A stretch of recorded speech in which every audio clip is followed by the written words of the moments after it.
Welcome to my channel. இன்றைக்கான வீடியோவில் நம்ம எதை பற்றி பார்க்க போகிறோம் பார்த்தீங்கன்னா, மகளிர் உரிமை தொகைக்கு மேல்முறையீடு செஞ்சவங்களுக்கு பார்த்தீங்கன்னா, இப்போ புதுசாக ஒரு எஸ்எம்எஸ் வந்துக்கிட்டு இருக்குது.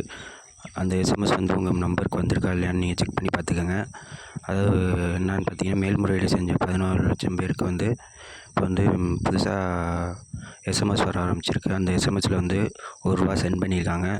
அது மாதிரி உங்களுக்கு எஸ்எம்எஸ் வந்துச்சா இல்லையான்னு பார்த்துக்கோங்க. ஏன்னா இன்றைக்கி அந்த ஜனவரி 10ஆம் தேதி பொங்கலுக்கு முன்னாடியே உங்களுக்கு அமௌண்ட் 10,000 போடுறதா சொல்லி அறிவிச்சிருந்தாங்க. அதனால் இன்றைக்கி எல்லாேருக்கும் இந்த மேல்முறையீடு செஞ்சவங்களுக்கு ரூ. 1000 வந்துடும் அப்படின்னு சொல்லி நேற்றே ஒரு மேல்முறையீடு பண்ணவங்களுக்கு மெசேஜ் அனுப்பிச்சிருக்காங்க. அதனால் மேல்முறையீடு செஞ்சவங்க உங்களுக்கு நம்பர் போய் செக் பண்ணி பாருங்கள், உங்களுக்கு ரூபா வந்திருக்கான்னு. அப்படி ரூபா வந்துடுச்சுன்னா உங்களுக்கு ரூ. 1000 இன்றைக்கி ஏறிடும். அதாவது நீங்கள் ரேஷனில் பார்த்தீங்கன்னா ஆதார் நம்பர் லிங்க் பண்ணியிருக்கணும். அப்படி ஆதார் கார்டில் பார்த்தீங்கன்னா பேங்க் நம்பர் லிங்காக இருந்தால் மட்டும்தான் உங்களுக்கு அந்த ரூபா அமௌண்ட் வரும். அதனால் நீங்கள் எல்லாம் போய் ஆன்லைனில் செக் பண்ணி பார்த்துக்கோங்க, உங்கள் அக்கௌண்ட்லேயும் செக் பண்ணி பாருங்கள். ஓகே ஃப்ரெண்ட்ஸ், இது போன்ற தகவலுக்கு என்னோடய சேனல் சப்ஸ்கிரைப் பண்ணி வச்சுக்கோங்க.